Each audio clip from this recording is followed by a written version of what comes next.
اللہ کے اجزاء شامل ہے، ان مسجدوں میں تو جنت کے اجزاء شامل ہے، اس مسجدوں میں تو جنت کے جو ہے ٹکڑے شامل ہے۔ اس لیے کہا گیا ہے کہ مسجد جو ہے یہ دنیا سے الگ ہے، دنیا پناہ ہو جائے گی لیکن مسجدوں کو اللہ پناہ نہیں کرے گا، مسجدوں کے لیے تباہی نہیں آئے گی۔ یہ بات ہر کوئی جانتے ہیں، قیامت آئے گی، دنیا میں رد و بدل ہوگی، زمین و آسمان ایک کر دیے جائیں گے، سورج سوا نیزے پر ہوگا، ہر کوئی پریشان حال ہوگا، دنیا میں جتنے بھی گھر ہیں، جتنے بھی بلڈنگ ہیں، جتنے بھی محلات ہیں، تمام چیزوں کے لیے تباہی آئے گی، قیامت کا منظر عجیب ہوگا۔ لیکن سنو، مسجد کی فضیلت یہ بیان کی ہے کہ قیامت کے دن اللہ تبارک و تعالی مسجدوں پر قیامت نازل نہ فرمائے گا، بلکہ یہ مسجدیں آسمان میں اٹھا لی جائیں گی۔ یہ مسجدوں کی عظمت اور فضیلت بیان کی گئی ہے۔ اس لیے میرے دوستو، آپ مسجد بنائیں، مسجد کو آباد بھی کریں۔ آج لوگ مسجدیں بناتے ہیں تو مسجد کے لیے کسی سے چندہ مانگا جاتا ہے، مسجد کے لیے کسی سے پیسے مانگے جاتے ہیں۔ ان کا کہنا یہ ہوتا ہے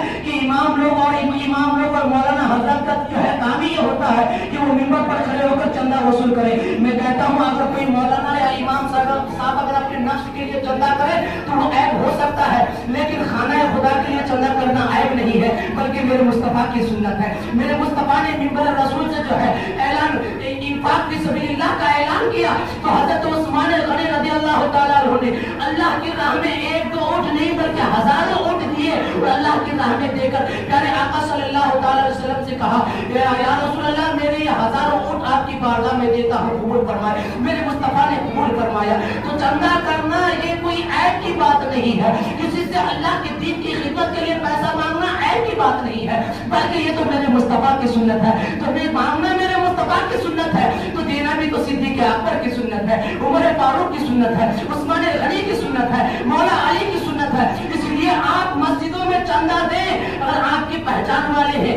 آپ کے رشتہ دار ہیں، آپ کے اقارب ہیں، آپ ان کو رغبت دلائیں کہ وہ اللہ کے راہ میں خرچ کرے۔ اس لیے کہ یہی تو ہمارے ساتھ جانے والی چیز ہے۔ آقا ارشاد فرماتے ہیں اذا مات الانسان انقطع عمله، جب کوئی انسان مر جاتا ہے اس کے سارے اعمال منقطع ہو جاتے ہیں۔ سمجھ یہ نہیں آتا کہ مرنے کے بعد وہ کون سا عمل ہے جو انسان کے ساتھ جاتا ہے، جو قیامت تک باقی رہتا ہے۔ تو سنو، میرے مصطفیٰ نے ارشاد فرمایا کہ کوئی مسجد بناتا ہے، اللہ کے گھر کی تعمیر کرتا ہے، یا کوئی انسان اللہ کے گھر میں حصہ لیتا ہے، کوئی انسان اللہ کے گھر میں اینٹ دیتا ہے یا سیمنٹ دیتا ہے، بالو دیتا ہے، پتھر دیتا ہے یا پیسے دیتا ہے، میرے مصطفیٰ ارشاد فرماتے ہیں مرنے کے بعد انسان کے اعمال تو منقطع ہو جاتے ہیں، لیکن وہ اعمال جو اس نے اللہ کی رضا کے لیے کیا ہے، اللہ کے تقرب کے لیے کیا ہے، اللہ کو راضی کرنے کے لیے کیا ہے، اس نے 100 روپے اللہ کے گھر میں اللہ کے لیے دیا، اس نے 1000 روپے اللہ کے گھر میں اللہ کے لیے دیا،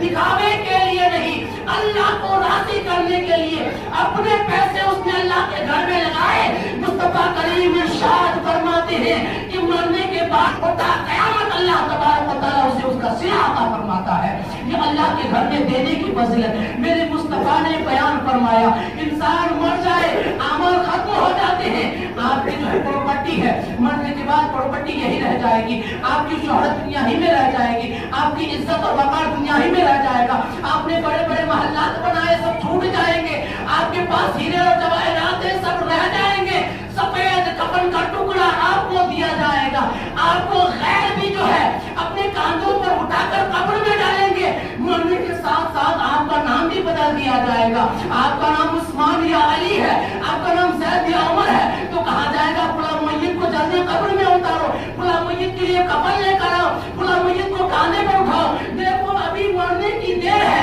آپ کی چیزیں تو چھوٹ رہی ہے، آپ کے ظواہر تو چھوٹ رہے ہیں، آپ کے پیسے اور دولت تو چھوٹ رہے ہیں، ساتھ میں آپ کا نام بھی ختم ہو رہا ہے، 40 دن بھی نہیں گزریں گے آپ کو لوگ بھلا بھی دیں گے، آپ کے قریبی رشتے دار بھی بھلا دیں گے، لیکن اس لیے ہمیں چاہیے کہ کچھ ایسا کر کے جائے قیامت تک جو اللہ تبارک و تعالیٰ ہمیں اس کا اجر دیتا رہے، اور وہ کیا ہے؟ مصطفیٰ کریم نے ارشاد فرمایا کہ اللہ کی راہ میں خرچ کرو گے، اللہ تبارک و تعالیٰ قیامت تک اللہ تبارک و تعالیٰ اس کا صلہ عطا فرمائے گا۔ اللہ کے پیارے حبیب صلی اللہ تعالیٰ علیہ وسلم کے سینہ تطہیر میں جو قرآن کریم کی آیت نازل ہوئی، کون ہے جو اللہ کو قرض حسنہ دے۔ ایک صحابی عرض کیا یا رسول اللہ کہ اللہ تبارک و تعالی ہم سے قرض مانگتا ہے؟ مصطفیٰ کریم نے فرمایا ہاں اللہ تبارک و تعالی تم سے قرض مانگتا ہے۔ اب اگر کوئی بندہ اللہ کو قرض دے تو کیسا دے، کیسے اللہ کو قرض دے؟ ہماری اتنی طاقت اور حیثیت نہیں کہ ہم اللہ کو قرض دے، اس لیے کہ وہ دونوں جہان کا پالنہار ہے، وہ خالق کائنات ہے، وہ سب کو رزق دیتا ہے، وہ رزاق ہے، وہ سب کو دیتا ہے، پالتا ہے، ہر کسی کی سنتا ہے، ہر کسی کو دیتا ہے۔ جو اللہ کو مانتا ہے اللہ اسے بھی دیتا ہے، جو اللہ کو نہیں مانتا اللہ اسے بھی دیتا ہے۔ میرا رب تو اتنا قریب ہے، اللہ نے قرآن کریم میں آیت نازل فرمائی وَمَن يُقْرِضِ اللَّهَ قَرْضًا حَسَنًا، کون ہے جو اللہ کو قرض حسن دے؟ صحابی نے عرض کیا یا رسول اللہ کیا اللہ ہم سے قرض حسن مانگتا ہے؟ مصطفیٰ کریم صلی اللہ علیہ وسلم نے ارشاد فرمایا ہاں اللہ تبارک و تعالیٰ تم سے قرض حسن مانگتا ہے۔ تو صحابی کا ایک باغ تھا جو اس کے گھر کے لیے اس کا گزر بسر کا ذریعہ تھا، اس نے جو آقا کی بارگاہ میں اپنے ہاتھوں کو جوڑتے ہوئے عرض کیا یا رسول اللہ جب اللہ ہم سے قرض حسن مانگتا ہے یا رسول اللہ آپ گواہ ہو جائیں یہ میرا جو باغ ہے میں اللہ کی راہ میں قربان کرتا ہوں، اللہ کی راہ میں خرچ کرتا ہوں۔ مصطفیٰ کریم نے ارشاد فرمایا اللہ کا قرض حسن کا بدلہ یہ دے گا، قیامت کے دن اللہ فرشتوں سے یہ کہے گا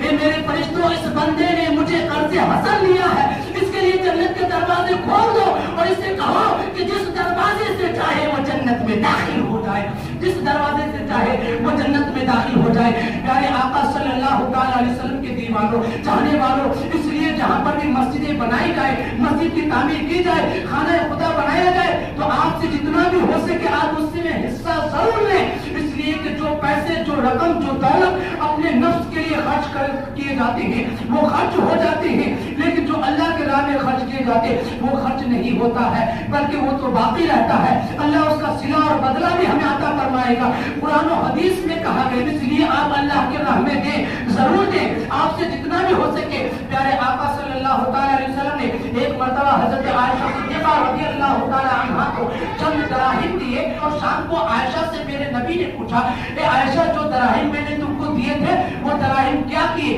حضرت عائشہ رضی اللہ تعالی عنہا فرماتی ہے یا رسول اللہ میں نے تمام درہموں کو اللہ کے راہ میں خرچ کر دیے ہیں، صرف ایک درہم میں نے اپنے لیے بچا کر رکھا ہے۔ مصطفیٰ کریم مسکرانے لگے، حضرت عائشہ کہتی ہیں یا رسول اللہ مسکرانے کی وجہ کیا ہے؟ مصطفیٰ کریم ارشاد فرماتے ہیں اے عائشہ جو درہم تم نے اللہ کے راہ میں خرچ کیے ہیں وہ درہم خرچ نہیں ہوئے بلکہ وہ درہم تو باقی ہے، اللہ اس کا صلہ اور اجر ہمیں عطا فرمائے گا۔ اور جو ایک درہم تم نے اپنے لیے بچا کر رکھا ہے گویا کہ وہ ایک درہم خرچ ہو گیا ہے۔ جو اپنے نفس کے لیے انسان کرتا ہے وہ خرچ ہو جاتا ہے، وہ واپس ملنے والا نہیں ہے، لیکن جو اللہ کے راہ میں خرچ کیے جاتے وہ خرچ نہیں ہوتے بلکہ اس کا اجر اس کا صلہ اس کا بدلہ جو ہے اللہ ہمیں قیامت کے دن عطا فرمائے گا۔ وما توفیقی الا باللہ لا الہ الا اللہ محمد رسول اللہ۔